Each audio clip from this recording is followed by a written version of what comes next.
ইচ্ছে করে একটু সকাল সকাল উঠতে, কিন্তু কিছু করার নেই। উঠলেও শুয়েই থাকি, কারণ কি বলো তো, মায়ের কাজ সেরে এসে তারপরে আমাকে বসিয়ে দেবে। তো এইমাত্র ঘুম থেকে উঠলাম, উঠে একটু বিছানা থেকেই ঠাকুর প্রণাম করে এই সাইডটা খুলে দিয়েছিল গরমের জন্য, তো ওই 2 কর্নারটা আটকানো আছে। তো এই কর্নারটা আমি এই যে লাঠি দিয়ে খুলে নেব। শুভ সকাল বন্ধুরা, এশা লাইফস্টাইলে তোমাদের অনেক অনেক স্বাগত আর অনেক ভালোবাসা। তোমরা সবাই কেমন আছো? আশা করি যে যেখানে আছো ভালো আছো, সুস্থ আছো। আমরা ভালো আছি। আজকে হচ্ছে শনিবার আর এখন বাজে 9:35। নতুন দিন, নতুন সকাল, তোমাদের সঙ্গে নতুন একটা ভিডিও শুরু করলাম বন্ধুরা। পুরো ভিডিওটা দেখতে থাকো, আশা করি আজকের ভিডিওটা তোমাদের খুব ভালো লাগবে। তো এদিকে আমি মশারির কর্নার খুলতে না খুলতেই বোন এসে হাজির। বোন বলছে, কিরে দিদিভাই, তুই বিছানা কেন গোছাচ্ছিস? তোকে তো বলেছি আমি গোছাবো। তো গাড়িটা একটু সরিয়ে রাখলো, আমি আবার লাঠি দিয়ে আর একটু সরিয়ে দিলাম। তো বোন বলছে, তোকে গোছাতে হবে না দিদিভাই, তুই শুয়ে থাক, আমি গুছিয়ে নিচ্ছি। মা ওইদিকে বাইরে কাজ করছে, তো করুক, আমি এদিকে বিছানাটা গুছিয়ে নিই।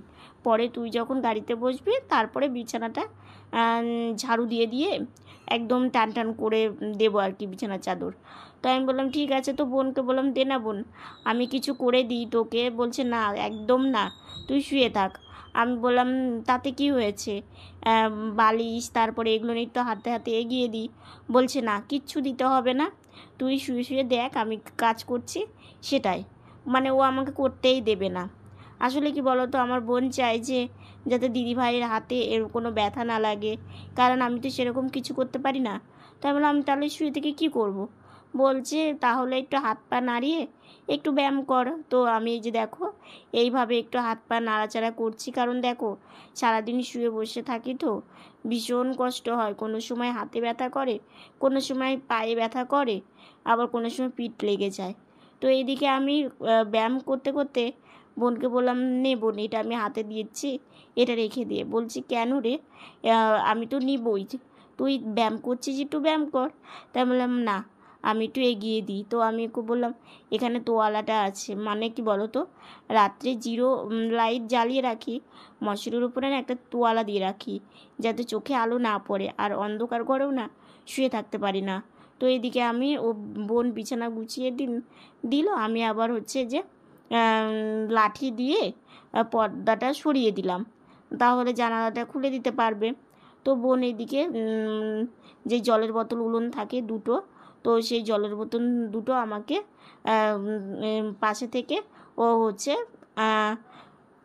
জানালা যে দেখলে জানালার পাশে রেখে দিল। তো এদিকে মা চলেও এসেছে, এসে গাড়িটা সরিয়ে নিয়ে আমাকে এই যে বসিয়ে দেবে এখন। বসিয়ে দিয়ে তারপরে ব্রাশ করব, তারপরে সকালকার ব্রেকফাস্ট। আজকে সকালকার ব্রেকফাস্ট করতে একটু দেরি হয়ে গেছে, কারণ উঠতেই দেরি হয়ে গেছে। আসলে কি বলো তো, যদি আমি অনেক সকালে উঠি তবু আমাকে শুয়ে থাকতে হবে, কারণ মা বাসি কাজ সারে পুজোর ঘরে যায়, এগুলো কাজ করতে করতে তো দেরিই হয়, আর আমাকে তো শুয়ে থাকতেই হবে, তোমাদের তো তখন বললামই। তো সেই জন্য কিছু করারও নেই, কারণ মা একা হাতে টুকটুক করে এই যে সংসারের কাজ এগুলো তো সামলাতে হয়, আর বোনও সামলায়, তো যতটুকুনি পারে বোন করে যাতে মায়ের কষ্ট না হয়। তো মাকে বললাম, মা আমি বাইরে একা একাই যাই। তো মা বলছে, না বাবা চলো আমি নিয়ে যাচ্ছি। তা বললাম তাহলে চলো বাইরে গিয়ে একটু ভাইসোনাকে দর্শন করে আসি। আর এদিকে আমার বোন দেখো, আমি যেই উঠে পড়েছি, ও এই যে এখন বিছানাটা একটু ঝাড়ু দিয়ে দিবে, তাহলে বিছানার চাদরটা টানটানো হবে। আর সকালকার বাসি বিছানা একটু ঝাড়ু না দিলে না ভালোও লাগে না। তো সেই জন্য ও এটা ঝাড়ু দিয়ে এই ঝাড়টা দিয়ে দিচ্ছে আর কি। আর বিছানা গোছানোর পরে দেখবে দেখতেও কত সুন্দর লাগে, তাই না? তো এইদিকে বিছানাটা চাদরটা না পেতে বেশ ভালোও হয়েছে। যদিও চাদরটা সুতির না, একটু অসুবিধা হয়, কারণ কিছু করার নেই, সুতির চাদর আমাদের হচ্ছে সেরকম বেশিও নেই। ওই যে বোন একটা বাটিক প্রিন্টে নিয়ে এসেছিলো ওটাই আছে, আর একটা সুতির বেড কভার লাগানো, ওটা মানে 2টো বেড কভার আছে আর কি, ওটা পাওয়া তোমরা তো জানোই, ওটা তোলা আছে। তো ওটা কোনো অকেশন কিংবা অনুষ্ঠান অনেক সময় আর কি পাতা হয়, সেরকম তো অনুষ্ঠান হয়ও না, কিন্তু না ইউজ করতেও ভীষণ কষ্ট হয় জানো তো, যেহেতু ওই চাদরটা ভীষণ ভালো আর কি। আর এগুলো বাড়ির উপর থেকে নেওয়া হয়েছিল, খুব একটা ভালো না। তো যাই হোক, যবে হবে হয়তো একটা বেড কভার নিতে হবে, কারণ আমরা যেহেতু বসে বসে নড়াচড়া করি, তো একটু সুতির না হলে না একদম ঘোচো হয়ে যায়, খুব অসুবিধা হয়, তখন বিছানাটার দিকে তাকাতে ইচ্ছে করে না, যে এইরকম একদম ঘোচো হয়ে গেছে বিছানাটা, মানে বেড কভারটা একদম ভালো লাগছে না, বারবার টানতে হয়। তো আমি এদিকে পর্দাটা সরিয়ে দিয়েছিলাম, তো বোন আবার আটকে দিয়েছিল। তো এখন আবার এই যে জানালাটা বোন খুলে দিল, খুলে দিয়ে এদিকে বাইরে আজকে না বেশ কিন্তু মানে গরম, কারণ বৃষ্টি ওই হালকা কোনো সময় হয়, কোনো সময় হয় না, গরমটা বেশ আছে। আকাশ মেঘলা, প্রচণ্ড মেঘলা, কিন্তু বৃষ্টি সেইভাবে নেই। অন্য অন্য জায়গায় দেখছি বৃষ্টি খুবই বেশি, আর আমাদের এখানে যা গরমের তাপ, মানে কি বলবো, মানে থাকা যায় না জানো তো। তো যাই হোক, জানালাটা খুলে দিল, আর এদিকে দেখো গাছে না সেইভাবে এখনও ফুল কেন জানি ফুটছে না। তো এইদিকে আমি উঠোনে চলে এসেছি, ব্রাশ করে নিচ্ছি। ব্রাশ করে যে জলের বোতলটা আজকে মা ভরে দিয়েছে, কারণ বোন তো আজকে বাড়িতে আছে, তো সেই জন্য ও সেরকম সময় পায়নি, একটু দেরি করেই উঠেছে আমার সঙ্গে, যে দিদিভাই শুয়ে আছে, আমি একটু শুয়ে থেকে রেস্ট নিই। মাও বলে যে ছুটির দিনে একটু দেরি করেই উঠো, কারণ বোন অন্য দিন অনেক সকাল সকাল ওঠে, একটু শুয়ে থাকার সময়টাও পায় না। তো এদিকে আমি ব্রাশ করে মুখটা ধুয়ে নিলাম, আর এদিকে দেখো এতগুলো দুধ বসিয়েছে, কি করবে, মানে কি বলো তো, এখানে হচ্ছে রোজের দুধ আছে, দুদিনের, আর হচ্ছে একটা প্যাকেটের দুধ, তো পনির বানাবে, তো সেই জন্য দুধটা প্রথমে ভালো করে একটু জাল দিয়ে, তারপরে যে ছানা কাটা পাউডার দিয়ে এইভাবে অনবরত একটু নাড়াচাড়া করতে হবে, তারপরে সুন্দর একদম দলা দলা ছানা পেকে যাবে। আর পনিরটা না মা হাতেই বানায়, কারণ কেনা পনির থেকে হাতের পনির বানানোটা টেস্টটা একদমই অন্যরকম।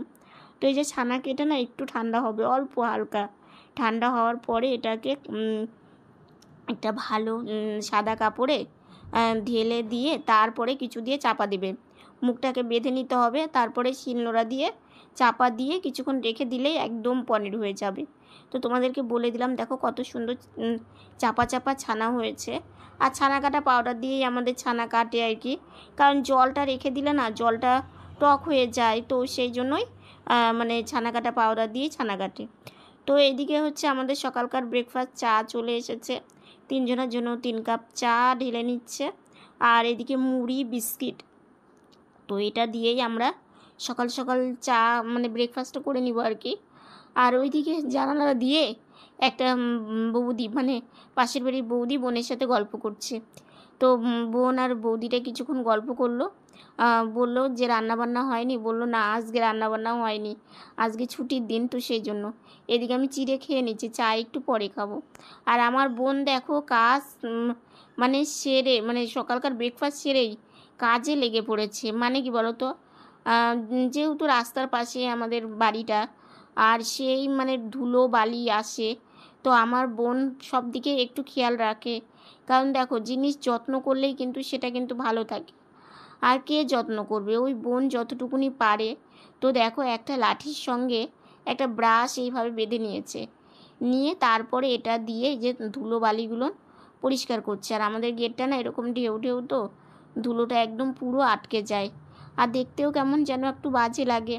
তো সেই জন্য বোন এই যে গাড়িতে বসে এটা দিয়ে করছে, যাতে ভালো হয় আর কি, ধুলোটা সব পড়ে যায়। তো বোন এই কাজটা করছিল, আর আমি একটু ঘরে শুয়েছিলাম, কারণ বোন বলল, বোন না জানো মাকে আমাকে সেরকম বলে না যে ও কোন কাজ করবে, মানে হুট করেই একটা কাজ করে, মা শুনলে একটু বলবে যে করো না বাবা, রেস্ট নাও, কারণ রোজ তো কাজে যায়, বাড়িতে সেভাবে থাকে না, তো বাড়িতে থাকলে একটু রেস্ট করতে পারবে। তো সেই জন্য ও রেস্ট না করে, কাউকে না বলে ও নিজে নিজেই কাজ করা শুরু করে দেয়। বোনের স্নান হয়ে গেছে, তো সকালে দেখলেই মা দুধে ছানা কাটলো, তো সেটা দিয়ে এই যে পনির বানিয়েছে, তো পনিরটা বোন এখন এই যে বানিয়ে দিচ্ছে, মা রান্না করবে, আলু দিয়ে হবে, আলু দিয়ে পনির তরকারি করবে, তো বোন এটা বানিয়ে দিয়ে তারপর আলুটা ছিলে দেবে, আর মা ওইদিকে রান্না বসিয়েছে। আর দেখো বোন কত সুন্দর করে ছোট ছোট করে পনিরটাকে বানিয়ে নিচ্ছে। এই যে দেখো কত সুন্দর করে বানিয়ে নিচ্ছে। এটা ভাজবে আবার, ঠিক আছে। আমরা কখনো না কেনা পনির খাই না, বাড়িতে বানিয়েই খাই। কেন কেনা পনির না টক হয়তো, ওটা বাড়িতে বানিয়ে দিই ভালো লাগে, একদম ফ্রেশ পনির। ফ্রেশ।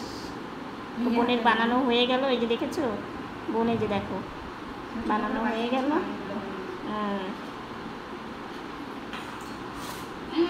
দেখো মা সবজিটা বসিয়ে দিয়েছে, এই সবজিটা মাই বানিয়ে নিয়েছে।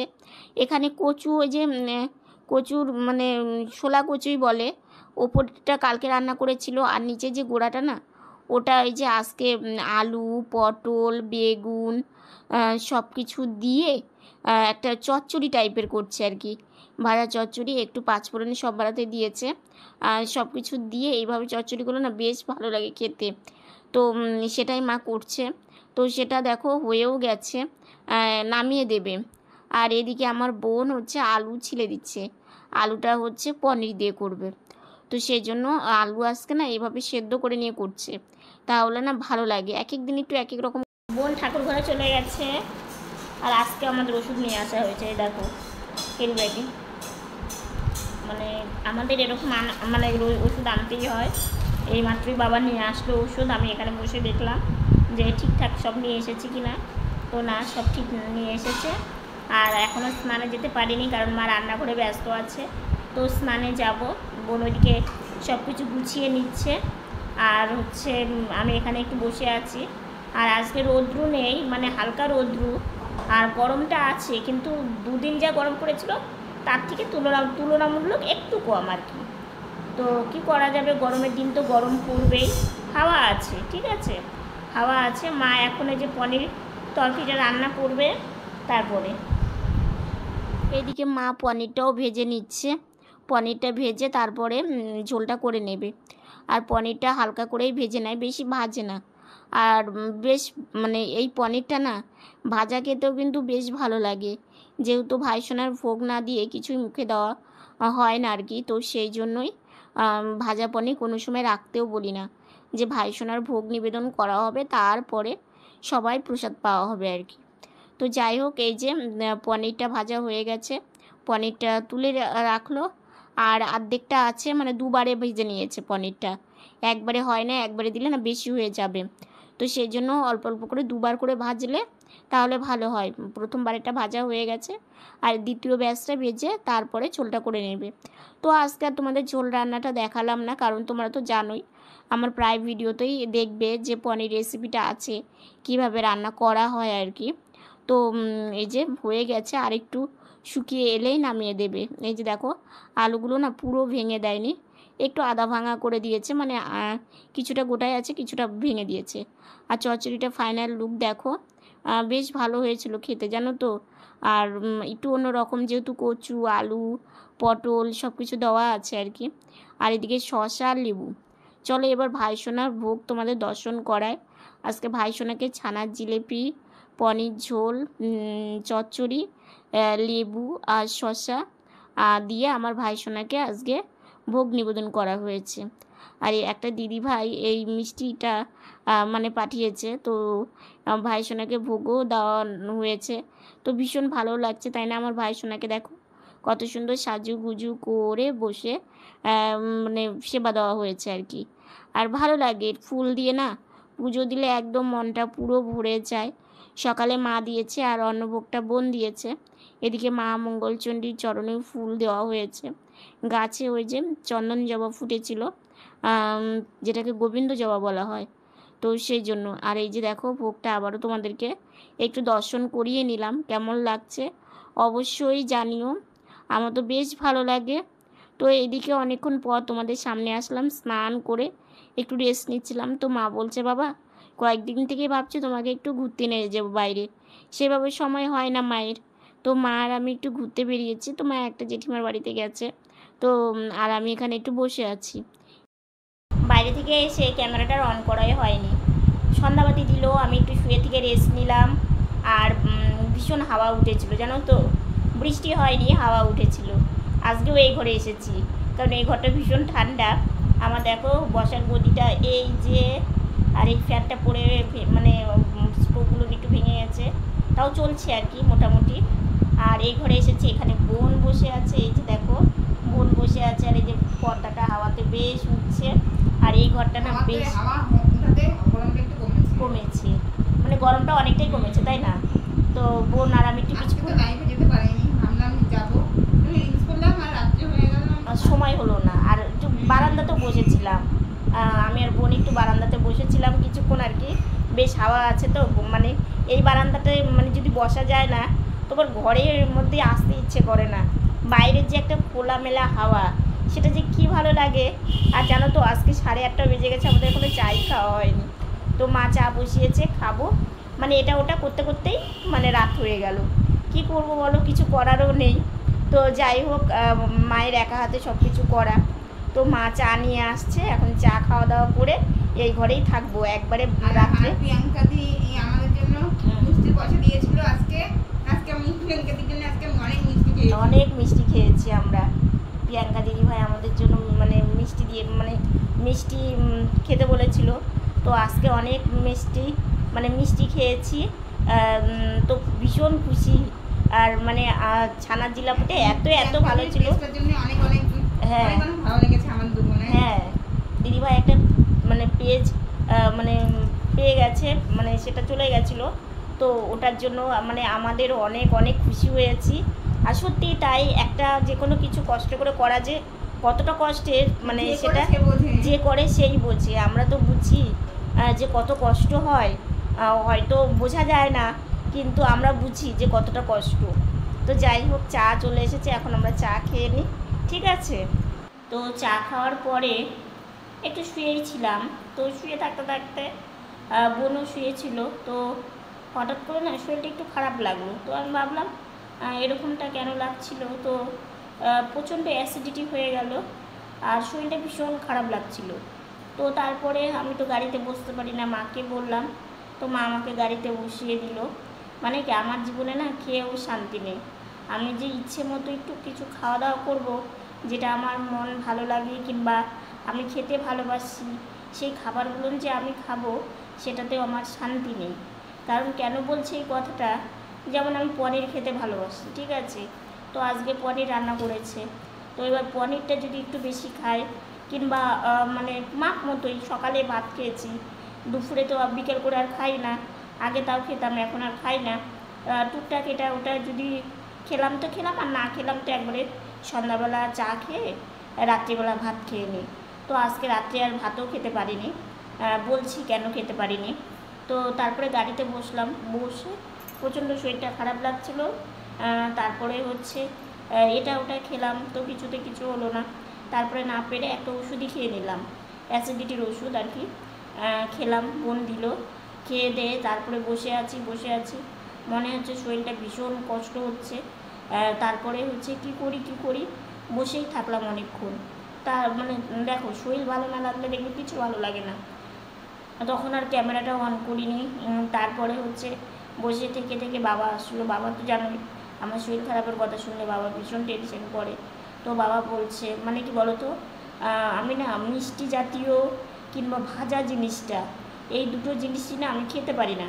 প্রথমত আমার এই দুটো জিনিসই মানে খেলেই দেখি সমস্যা হয়।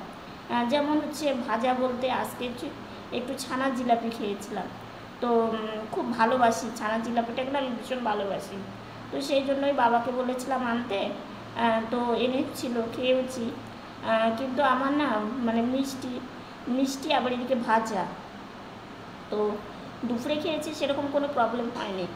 সন্ধ্যাবেলা একটু মানে রসগোল্লা খেয়েছিলাম, তো ওটাতেই একটু প্রবলেম হয়ে গেছে। আর চা খেতে হতো না হয়তো, সেভাবে খিদে ছিল না, তাই আমি ভাবলাম খেয়ে নিই, প্রতিদিনে তো এরকম খাই, কোনো অসুবিধা হবে না। তো মানে আমার কপালে যে খেয়ে শান্তি নেই সেটা তো আমি অনেক দিন আগেই জানি। ছোটোবেলা অনেকবার এরকম হয়েছে, রুটি খেতে ভালোবাসতাম আমি, একবার রুটি খেয়ে প্রচণ্ড শরীর খারাপ।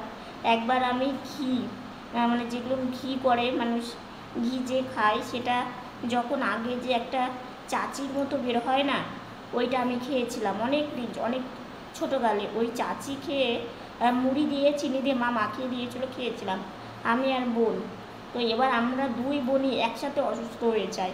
মানে কি বলো তো, আমার বোনেরও বমি শুরু হয়ে যায়, আমারও বমি শুরু হয়ে যায়। এবার বোনেরটাও এটা ওটা করে মানে আমার বোনের বমি বন্ধ করা মানে পারে আর কি, কিন্তু আমারটা আর হয় না। সেই আমার হচ্ছে বমি হয়েই যায়। তারপরে হচ্ছে বাড়ির উপরে মানে এমন পরিস্থিতি, মানে সন্ধ্যা থেকে রাত্রি অবধি মানে কিচ্ছু পেটে থাকছে না, যা খাচ্ছে সব বেরিয়ে যাচ্ছে। সেই মানে রাত্রিবেলা ডাক্তারকে বাড়িতে আনা হয়, ডাক্তারকে বাড়িতে এনে তারপরে মানে সব ট্রিটমেন্ট করা হয়। পরের দিনও ওই রকম মানে যা খায় তাই বেরিয়ে যায়। তো এরকম করে মানে অনেক কিছুতে আমাদের একটু তখন তো জানতাম না যে হয়তো ওই মানে ঘিয়ের ইয়েটা দিয়ে মুড়ি খেয়েছিলাম জন্যই আমার এরকম হয়েছে। আমার বোন দুজনে একসাথে অসুস্থ হয়ে পড়েছিলাম। তো তারপর থেকে ঘিয়ের কোনো জিনিস আমরা মুখে দিই না, কোনো জিনিস না। তো সেই জন্য তারপর থেকে ঘি বাদ দিয়েছি। এখন মনে হচ্ছে যে মিষ্টি জাতীয় জিনিসটাও আমাকে বাদ দিয়ে দিতে হবে, কারণ বারবার এরকম মানে যেদিন একটু খাচ্ছি তখনই যখন আমার শরীরটা খারাপ হয়ে যাচ্ছে, তাহলে যেগুলো খেয়ে অন্তত সুস্থ থাকতে পারবো সেগুলো খাবারই আমাকে খেতে হবে। এই যে দেখো, নিজে গাড়িতে বসতে পারি না, খাবার দাবার খেতে নিলে মাকে বলতে হয় বসিয়ে দাও। এবার মাও তো মানে বসায় মানে আমাকে দেয়, কিন্তু দেখো অনেক সময় মনে হয় কি যে খেয়ে নিয়ে পরে বসি, আর সেরকম আর পরে হয় না। মানে আমার মানে অনেক দিক দিয়ে সমস্যা, বুঝলে তো। তো কী করবো, কিছু করার নেই। তো রাত্রিবেলা সেরকম খিদে নেই, আর মাকে বললাম যে আমি আর রাত্রে ভাত খাবো না, তুমি আর আমার জন্য ভাত রেখো না, খাবো না। তো খাইনি। তো মা বললো গোটা রাত্রি যাবে, তুমি না খেয়ে থাকবে, তো একটু মুড়ি খাও। তো একটু মুড়ি খেয়ে আজকে রাতটা কাটিয়ে দিতে হবে, কারণ কি প্রচণ্ড শরীরটা খারাপ হয়েছিল জন্য আমাকে অনেক বুঝে শুনে খেতে হয়, বুঝলে তো। তো সেই জন্য আজকে আর ভাত খেতে পারলাম না, আর রাত্রিবেলায় মানে একটু মুড়ি আর একটু জল খেয়ে দিলাম, এটা খেয়েই শুয়ে পড়বো এখন। তো মায়েরও কাজ হয়ে গেছে আর আমিও শুয়ে পড়বো। তো ভাবলাম আজকে ভিডিওটা প্রতিদিন ঘরেই মানে শেষ করি, আজকে এখানে এসে একটু তোমাদের সাথে কথা বলি। তো ফ্যান মানে ঘরে ফ্যান চলছে, ভাই সোনার ঘরে ফ্যান চলছে, আর আমি এখানে তোমাদের সাথে কথা বলছি ফ্যানটা বন্ধ করে দিয়ে। তো দেখো, অনেক কষ্ট করে অনেক কিছু করেই জীবনে আমাদের চলতে হয়। মানে এমন পরিস্থিতি না যে চাইলেও মন খুলে বলতে পারি না, কিন্তু একটা কথায় কি কষ্টটা না ভিতরে সবসময় রাখি, মুখ ফুটে বলি না, কিন্তু এমন পরিস্থিতি হয় যে তখন না বললেও আর হয় না। তো তোমাদেরকে ওইটাই ভাবলাম যে তোমাদেরকেও জানাই। দেখো একটু মানে সন্ধ্যাবেলা যে আমার শরীর খারাপ হয়েছিল, তাতে আমার চোখ একদম পুরো বসে গেছে। মানে আমার যদি শরীরে খারাপ হয় না, আমার চোখ মুখে সেটা বোঝা যায়। তো যাই হোক, বেশি কথা বললাম না, আজকের ভিডিওটা এতটুকুনি। ভিডিওটা যদি ভালো লেগে থাকে লাইক কমেন্ট শেয়ার করো। তোমরা ভালো থেকো, সুস্থ থেকো, সাবধানে থেকো। দেখা হচ্ছে নতুন একটা ভিডিওর সঙ্গে। আজকের মতো গুড নাইট।